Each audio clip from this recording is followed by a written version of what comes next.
Welcome to Bookwood.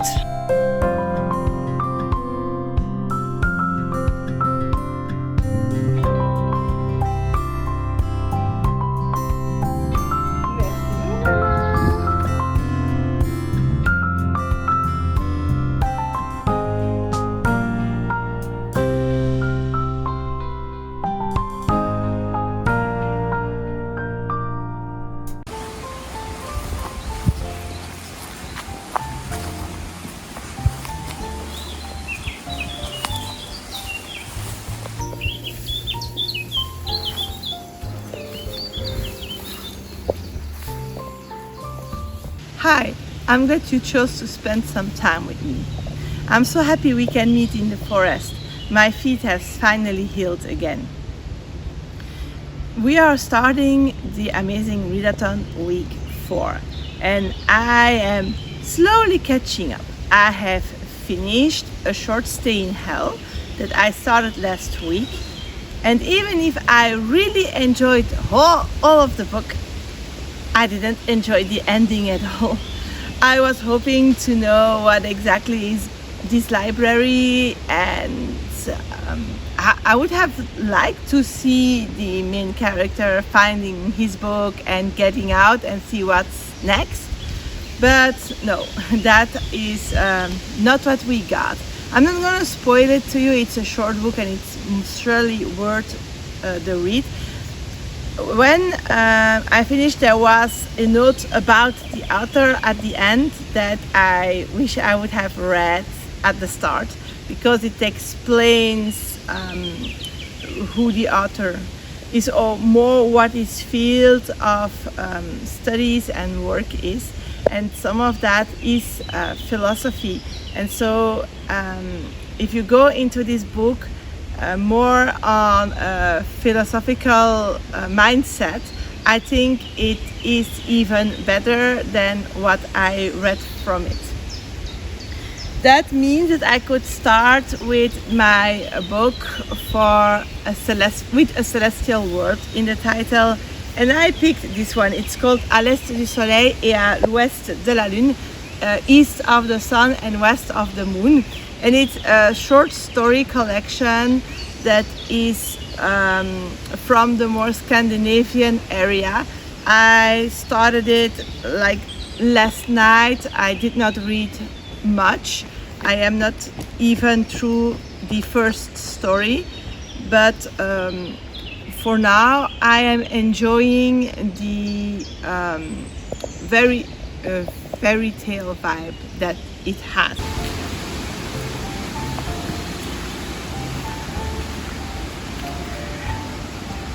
It is very windy today, and I love the sound of the wind in the leaves. In this part of the forest, some trees rub together, and sometimes you can hear the sound of that too.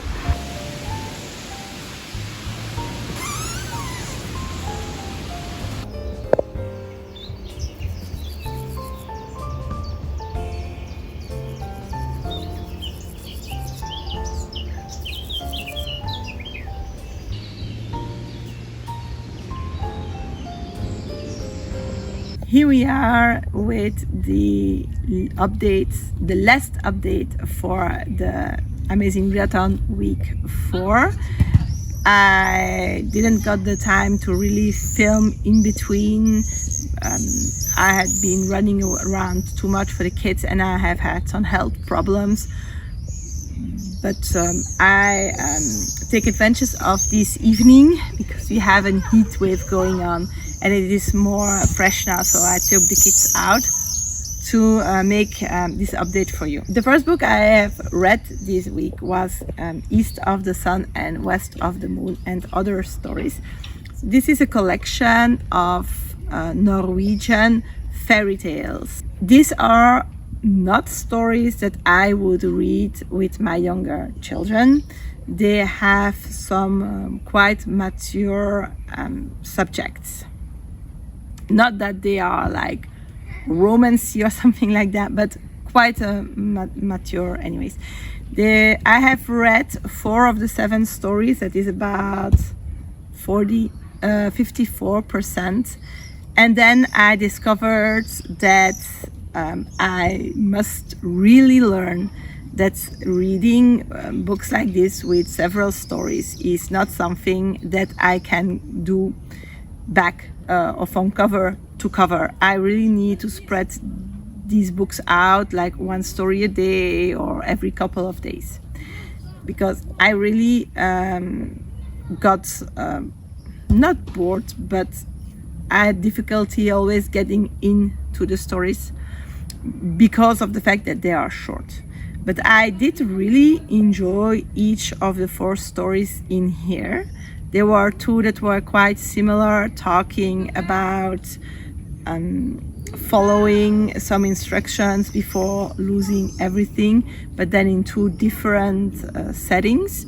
There was one that really made me think of Rhiannon's story in the Celtic mythology, and one of the stories in 1001 Nights that I've read.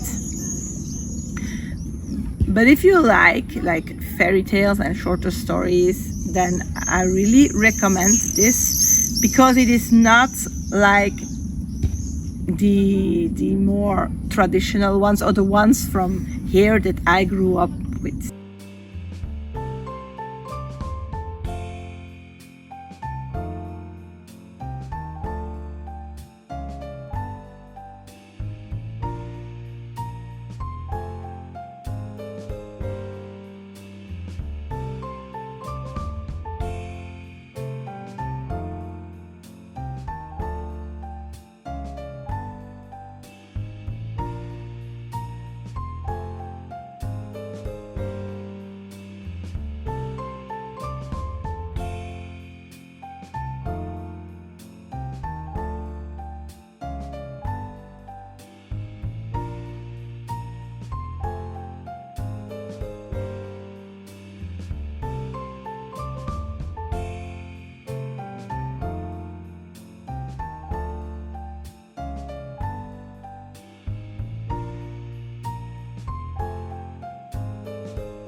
The next book I've read is a book that is not translated in English, and it is called Une nuit de mon enfance. It was for leg 8. Yes, leg 8. I'm hesitating. I cannot keep the name of this city in my head, but it was the book with a low reading that you think you might love. This book is the one with the lowest rating in the list of books that I could get my hands on really fast. It is a young adult thriller, and it is the story of a girl that at 17 has been emancipated. I don't know if in every country this exists, but it means that she's considered an adult. And we meet her at her job, and she tells us a little bit about her, and slowly we will get to know that she's not in good terms with her family, that it is complicated, but we don't really know why. And she will see a name pop up of a boy that she knew when she was a child, and very slowly we will be told what happened that set off all the events that led to her being emancipated and being cut off of her family, about a night when she was quite young. I think she was like 6 or 7, if I remember well, and she has very bad memories of this night, and she somehow wants to meet this boy and see how he feels about stuff. And we will also follow how their connection grows in the now. I will not call it a relationship because it's not a love story. and it comes with a nice twist at the end. I really enjoyed this book. I think I read it in like one afternoon, and it gripped me enough, but I wouldn't have called it a thriller. I would have called it contemporary, because it didn't give me the chills. But maybe that's also because it's a young adult book, and I have read quite a lot of adult thrillers that are, let's say, messier than this one. But it's still a nice book, and I did recommend it to my teens.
I really thought that I was not going to make it, but it turned out that the last weekend of the readathon really was successful. I also managed to read the book with a romance, and for that I had picked 1,000 Boy Kisses. I had heard talking about it, I heard it was great, and I thought the idea of a romance with this jar of little notes was quite cute, and I didn't investigate further what this book is about. And I was very pleasantly surprised to see that even it's a young adult, it is a book that talks about very intense themes, and that really should be read knowing the trigger warnings of this book. I will not tell you too much about it because it is easily given away, but I will tell you that I stayed up a whole night reading this book, and I cried my soul out. I think I have started crying quite quickly. It is not that of a big book, and I cried all the way to the end. So much it took me. The atmosphere is great. You really feel all the feelings.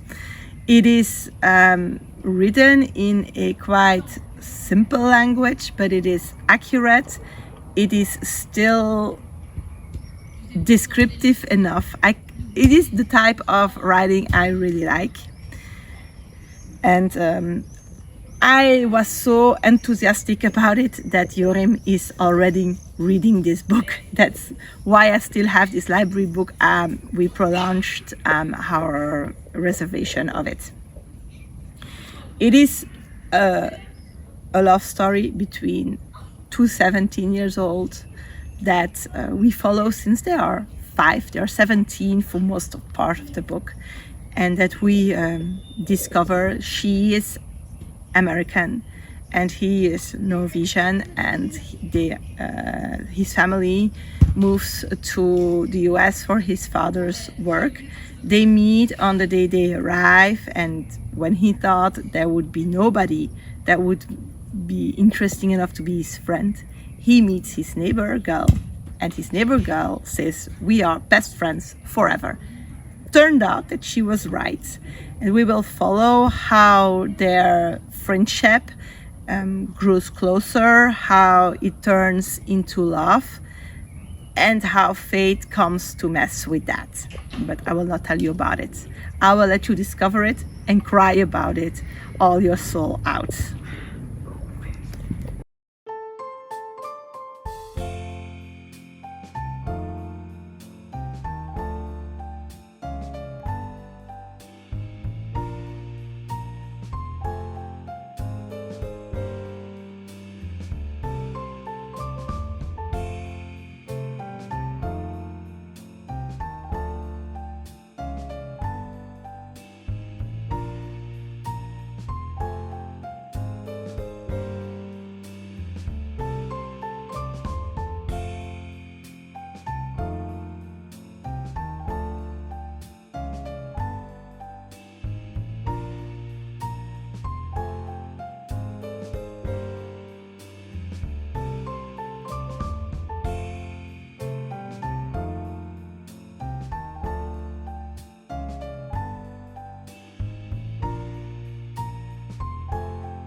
I also managed to read my book for Leg 10, which was Wonderland, and it was the shortest book, or a book shorter than the previous one.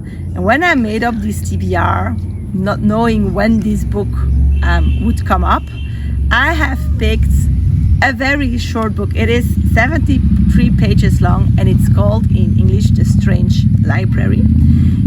It is from a Japanese author that I have read from before, and that writes in magical realism, which is and will stay one of my favorite genres. And so I decided to discover this novella, because it's a little bit too long to be a short story, a novella that he wrote. And it is set in a library. We will meet a younger boy, a teen, that goes to the library looking for books about a very unusual subject. It has to do with tax collection in the, I think, Roman Empire. And he is sent to a very strange place in the library where he has never been, where he meets a very strange character that will set off a whole bunch of magical but luguber, I don't know, do you say luguber in English? I will need to look up the English word for that, and I will put it somewhere.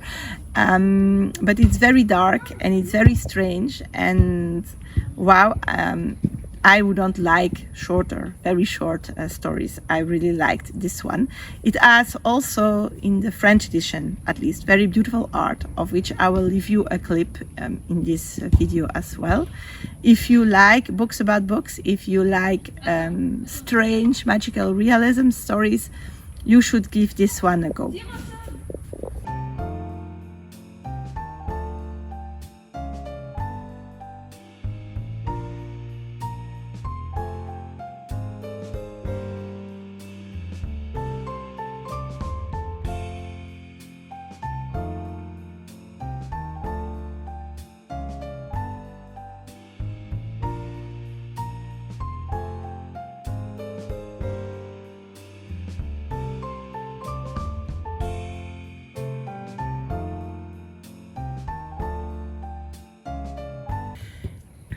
And after finishing my last book for my last leg, I was very happy because I could finally also submit the first part of the Secret Garden graphic novel adaptation that I have shown you in like my very first vlog. I will put a link to that somewhere.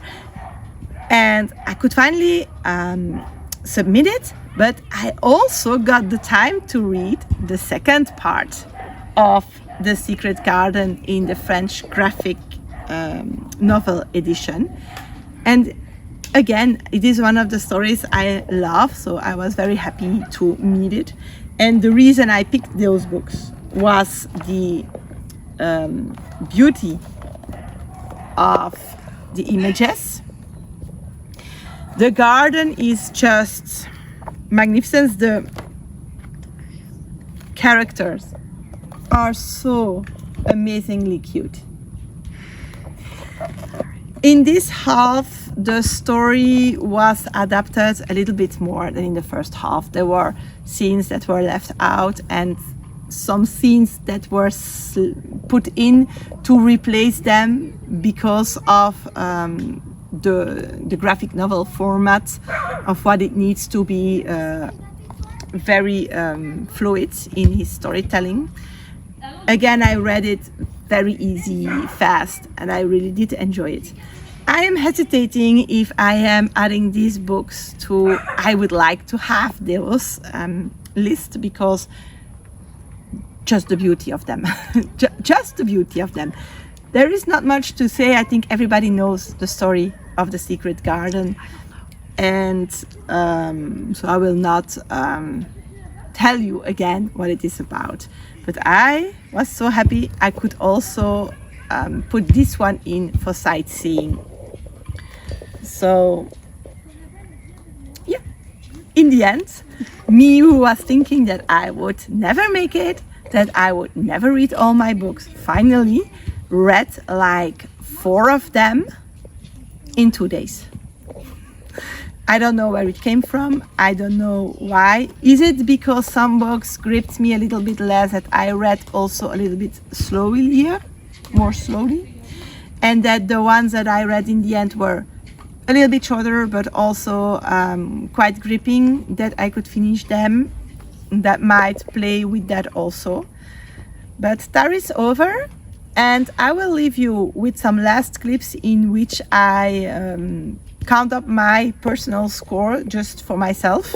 I hope you had fun with this readathon. I did. I was stressed. I did. If you were in the Pathfinders, I would like to know, how was the experience for you? Did it had still something to do with the race, or was it just like reading for the prompts? I'm very curious because I have learned in 2 years of TAR that June is not the best month for me for a readathon like that. With the end of the school year, exams and stuff like that, unfortunately for me, next year, and I told my daughter Tillie, stop me.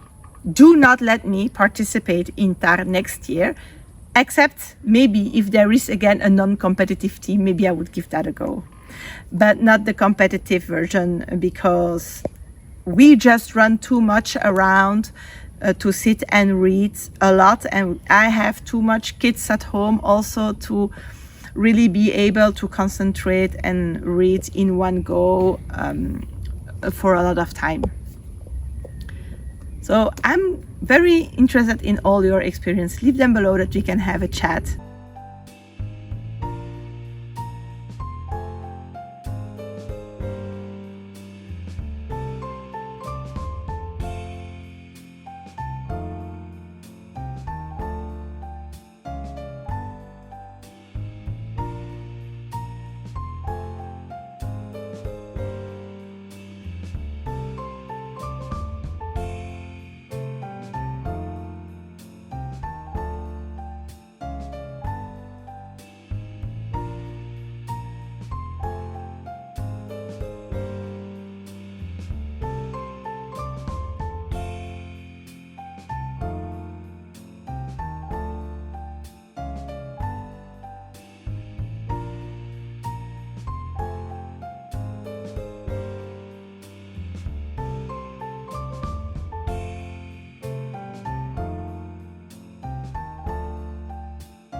soon!